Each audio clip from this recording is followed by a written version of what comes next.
Good afternoon, my friends. Lama Jigme Gyatso of the Buddha Joy Meditation School. I just finished a lovely 80-minute meditation, and it's one of my favorites, so I thought I would share it with you.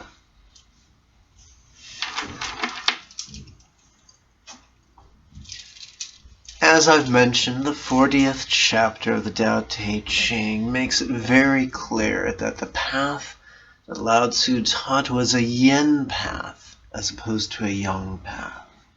This is a way of exploring our yin energies.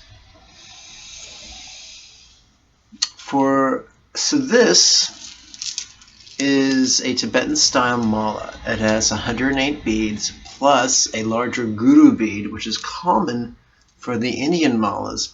It also has 3 additional turquoise spacers. If you have little delicate hands, I recommend smaller beads. If you have great big clunky hands, I recommend bigger beads. It's very simple. What I found is that so this is called a mala, and in Buddhist parlance, a lap around a mala is called a mala. In Hindu parlance, it's called the japa, but we're going to use the term mala because every time I use the term japa around fundamentalist Buddhists, they essentially lose their mind, and I don't want to go around needlessly making people stroke out. And of course, stroking out should not be confused with stroking off. One is lethal and the other is just puberty. So, for the first lap around the mala, I recommend using the left ring finger as a fulcrum. This will be helping us to access our mutable earth. And this is a great way to center down, for energies to coalesce in our lower abdomen, all spontaneously.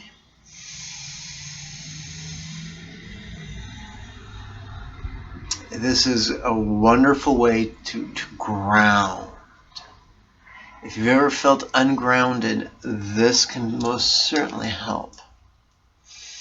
So each mala, it takes about 20 or so minutes. On the in-breath, I recommend the standard contemplation. On the in-breath, silently and mentally recite the rhetorical question, what's noticing? And on the out-breath, silently and mentally recite the intention, relaxing.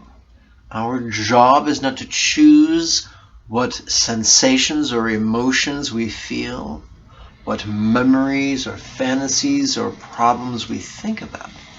Our job is to notice what's going on and get comfortable with it. Now, you don't get comfortable with it by shoving it the fuck away. We get comfortable with it by noticing it and relaxing. That is huge. So, first 20 minutes working with our left ring finger, we call that mutable earth. Second 20 minutes we work with our left middle finger. That's right, folks, the finger you use on the freeway to express yourself. And we just pull the mala over the left middle finger as if it was a fulcrum or a pulley. This helps us to access our mutable water. Mutable water is one of the most efficient ways of letting go.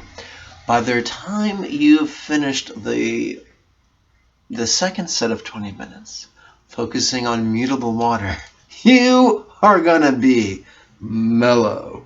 You might not want to do any more. You might be like, okay, I'm done. But hang in there, because if you do your third set of 20 minutes using your left pinky, that'll be mutable fire. And that's when you really tap into deep insight. That deep insight may percolate all the way up, it may not.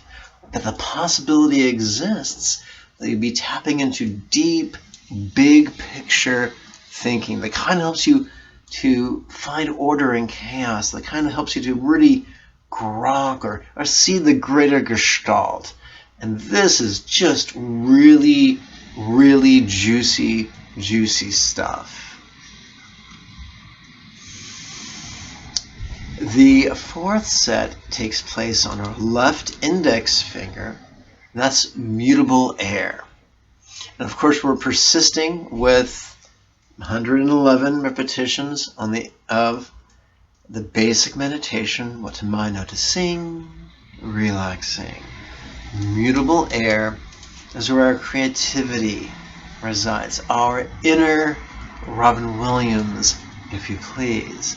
And so it is almost as if the prior exercise, middle fire, discovered these great patterns consciously or subconsciously. The final set, mutable air with our left index finger, helps us to apply or act upon those insights. In Mahayana Buddhism, we talk about the bodhicitta that chooses and the bodhicitta that acts. And that reminds me of this, the wisdom that notices things and then the wisdom that acts.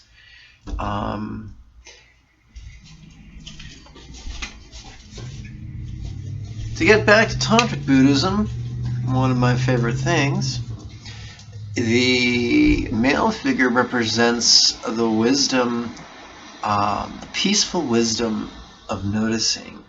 And the female figure represents the active wisdom of spontaneous action. Both are required, to make boom, chicka, bow, bow, but also both are required to really advance meaningfully upon the path. And that's today's lesson. Have fun with it. If you have questions, write me specific questions in the comments section below. And of course, the Wednesday series of weekly webinars begin this week. If you want to participate, you can begin the registration process thusly. Below this video is a button that reads Show More. Click that and you'll find the link to get you started on the registration process. It's not cost prohibitive.